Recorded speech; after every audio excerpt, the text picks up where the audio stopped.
አባታችን አቡነ ዘራቡክ መድኃኔዓለምን እንደወደደውና በየወሩ በ27 ቀን በዓሉን እንደሚያከብር በ16 ቀንም ኪዳነ ምሕረትን እንደሚያከብር ነው እነግራችኋለን። ባለሟልነትን ባገኘ ጊዜና መድኃኔዓለም የእሳት ፈረስንና የመስቀል ምልክት ያለበትን የወርቅ በትርን በሰጠው ጊዜ ወደ ሲኦል ሂድና መሸከም የምትችለውን ያህል ነፍሳትን አውጣለው። ሄዶም ወደ ሲኦል ገባ።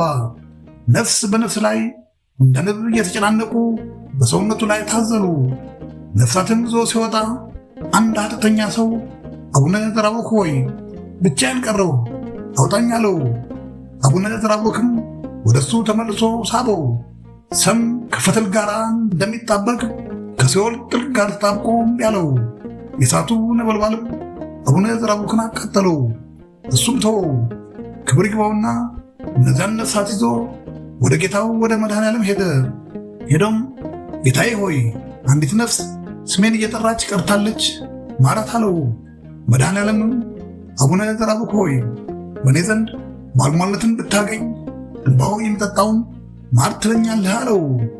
እሱም ጌታዬ ሆይ ይህች እንጨት በምን ትከፋለች? ከሁሉ ኃጢአትስ በምን ትበልጣለች አለው። መድኃኔዓለምም የዚችን እንጨት ሥራ ባለም እርሻ ሰይጣን እንደዘራት አልሰማምን አለው። ሐዋርያትን በግብር የሚከተል ሃይማኖቱን የወሰኑ የሊቃውንት ደቀ መዝሙር የሆነ ያ ጻድቅ አባታችን አቡነ ዘራቡክም ፈጣሪውን እንዲህ አለው። ለእኔ የነገርከኝን ይህን ቃል ሳይሰሙ የዋሃን ሰዎች ይህን ቅጠል ትንባሆ ቢጠጡ ፈጣሪ ሆይ ያንተ ቃል ከሚሆን ከኔ ቃል ከሰሙ በኋላ ቃልህን እንዳቃለሉ ሰዎች ይጠፋሉን አለው። ፈጣሪውም የወዳጁ ብፁዕ አባታችን አቡነ ዘራቡክን ነገር ሰምቶ ሳያውቁ የጠጡትን ምሬልሃለሁ፣ ባለማወቅም ስላደረጉት ኃጢአታቸውንም ይቅር ብያቸዋለሁ አለው። ብፁዕና ቅዱስ አባታችን አቡነ ዘራቡክም ይህን ቃል ከፈጣሪው አንደበት ሰምቶ በዚህ በተረገመ ቅጠል ትንባሆ መቅሰፍተ ነፍስ፣ ሞተ ነፍስ፣ የዘላለም ቅጣት እንዳለ ሳያውቁ ያን የተረገመ ቅጠል በጠጡ ሰዎች ላይ ስለተደረገው ምሕረት እጅግ ደስ አለው። ዳግመኛም እግዚአብሔር ብፁዕና ቅዱስ አባታችን አቡነ ዘራቡክን እንዲህ አለው።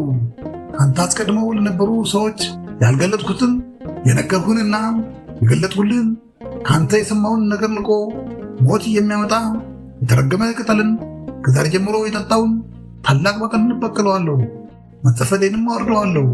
በይቅርታዬና በቸርነቴን ወደ እርሱ አልመለስም። ከጥበበኞች የተደበቀ ከአዋቂዎች የተሰወረ ይህን ስውር ምስጢር እግዚአብሔር ለወዳጁ ብፁዕና ቅዱስ አባታችን አቡነ ዘራቡክ እንደገለጠለት እንዲሁ እግዚአብሔር የተሰወሩ ምስጢር ይግለጥልን። በጎችን ጻድቃንን በቀኝ በሚያቆምበት ጊዜ በተድላ በደስታ በቀኝ ያቆመን ለዘላለሙ አሜን። እንሆ እነግራችኋለን። ስሙ አባ ኀዊ የሚባል የፍጣሩንም ሕግ የሚጠብቅ አንድ መምህር ነበረ። በዓርብ ቀንም ወደ ሰማይ ይሄዳል። በቀዳሚት ሰንበትና በእሑድ ከፍጣሪው ጋር ይነጋገራል። በሰኞ ቀንም ወደ ቦታው ይመለሳል። ለሀገር ሰዎችም በጉባኤ ይነግራቸዋል። በአዋጅ ነጋሪም ቃል ይሰበሰባሉ። ይቺ ሀገር ታላቅ ናትና እስከ ዓርብ ቀንም ያስተምራቸዋል። በዚያን ጊዜ ሰይጣን ቀና። አባ ኀዊም እንደ ልማዱ በዕለተ ዓርብ በሄደ ጊዜ ያ ሰይጣን በመቀመጫው ተቀምጦ በሱ በአባ ኀዊ ተመስሎ በቀዳሚት ሰንበት ቀንም ተገልጾ ፈጣሪያችን የሚወዳትን ነገር ነግራችሁ ዘንድ ሁላችሁም ተሰብሰቡ አለ። ሁላቸውም ተሰበሰቡ። አባት ሆይ ያለ ልማድህ ዛሬ ለምን መጣህና ጠራህን አሉት። ያ ጠላት ዲያብሎስም ጌታዬ ለሕዝቦቼ ጊዜያችን በቤተ አንጻር ያለችውን እንጨት ቅጠል በጥርሳቸው ጨምሩ ዘንድ በአፋቸውም ያጤሱ ዘንድ ዛሬ ካልነገርካቸው ወዳጅ አይደለም አለኝ አላቸው። ይችንም እንጨት ባያት ጊዜ እንዲህ አደረገ። ሔዋንን በእንጨት እንዳሳታት አሳታቸው። ዛሬ እንደሚያደርጉትም የትንባሆ ዕቃን አደረጉ። ቅጠሏንም አምጥተው ቀርጠው በእሳት አጢሰው ትንሹም ትልቁም የከበረውም የጎሰቆለውም ሁላቸውም ጠጡ። አባ ኀዊም በሰማይ ሳለ በጸጋ አውቆ አዘነ። ነገር ግን ስለ ሰንበታት ክብር ብሎ አደረ። ሰኞ በነግህም አባ ኀዊ መጣ።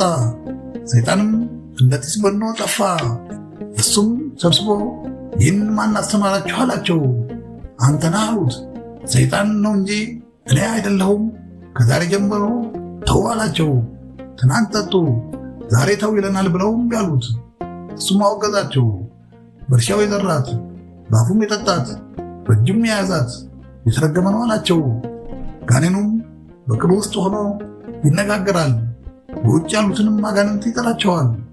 በዚህም ሰዓት የተዋሉ እምቢም ያሉ አሉ። ከዚያን ጊዜ ጀምሮ ያቺ እንጨት ተረገመች። ሰውም በጠጣት ጊዜ የአምስት ቀፎ ሙሉ ንቦቹን የሚያህሉ አጋንንት ይመጣሉ። በሁለቱ ዓይኖቹ ውስጥ፣ በሁለቱ አፍንጮቹም፣ በሁለቱ ጆሮቹም፣ በታች በሰገራ መውጫም፣ ባፉም በዚህ ሁሉ እንደ ቀፎ ንብ ይገባሉ ይወጣሉ። ትምክትን፣ ትዕቢትን፣ መግደልን፣ ስርቆትንም ክፉንም ሁሉ ይበሉታል።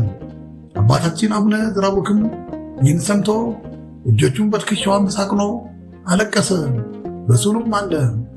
በዚያም ጊዜ ወደ ዓለም ወጣ። ይህችንም የተረገመች እንጨት እንዲህ ብሎ አወገዛት።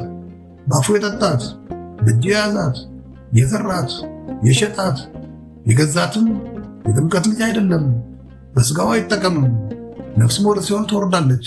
ልጄ የሆነ ግን መድኃኔዓለምንና ኪዳነ ምሕረትን ያክብር፣ ጥባውንም አይጠጣ አለ። የዚህ ጻድቅ በረከቱ ያልተዘዘውን ከመብላት ይጠብቀን፣ አሜን።